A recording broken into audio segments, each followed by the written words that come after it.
शरण आल्यानं फरक पडत नाही. रिअलायझेशन फक्त पाय पकडून होत नाही. क्षमा मागणारा माणूस जास्त धोकादायक.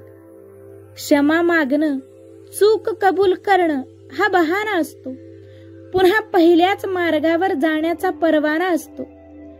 कारण वाकावं लागलं ह्याचा खोलवर राग असतो.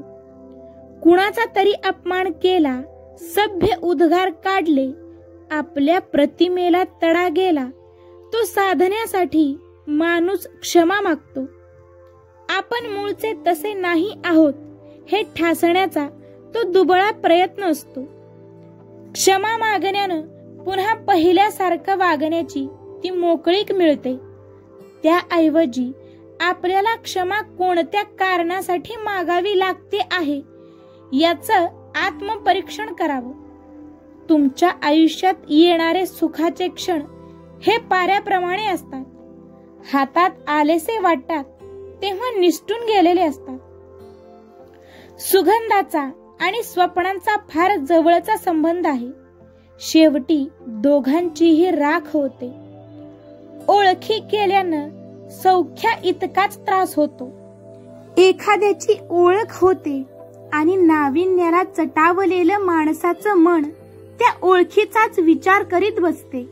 शेवटी ही ओळख इतकी वाढत जाते की त्या ओळखीचंच बंधन होतं आणि कोणत्याही कारणानं त्या व्यक्तीच्या वागण्यात काही फरक झाला की आपण त्याचीच काळजी करत बसतो की आता हा असा का वागला.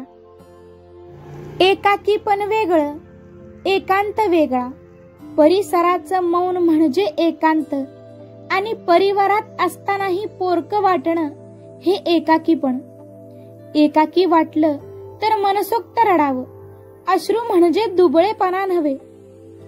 पावसाळी ढग जसं बरसल्यावर हलके होतात आणि दिसेनासे होतात तसा माणूसही हलका होतो. आकाशाजवळ पोहोचताना असंच कोणीतरी दुःख पार केल्यावर तुकाराम तुका आकाशा एवढा असं लिहून गेला. चांदणं हे चांदणच असतं. त्याला ग्रेड्स नाही, डिग्री नाही. डिग्री नाही म्हणून अहंकार नाही, म्हणूनच गोंगाट नाही. ते नम्र असतं. उन्हाप्रमाणे चांदण्याजवळ तरतम भाव नाही. ते जितकं प्रखर तितकं सौम्य. चंद्रा इतकं औदार्य माणसांना मिळवता येईल का? अमावस्येला स्वतःचं अस्तित्वही न दर्शवण्याचा निरहंकार फक्त चंद्रासारख्या महान ग्रहाजवळच असू शकतो. माणसं चंद्रासारखी शीतल का होत नाहीत? एकच कारण, ते चंद्राची उपेक्षा करतात. रात्री झोपा काढतात. एका चतुर्थीत सगळं देणं चुकवतात. त्यातही भक्ती किती आणि अहंकार किती. उपवास करणाऱ्यांचा परिवारावर एक नामिक पगडा असतो, दडपण असतं. चंद्राची शीतलता उचलणं हेच व्रत. त्याच्या शीतलतेचं अनुकरण केलं तर घरात चांदणं पहुडेल. पण त्या शीतलतेशी घनिष्ठ मैत्री हवी. ती झोपून कशी मिळणार? त्यासाठी हे असं चांदण्याशी संधान जुळवलं पाहिजे.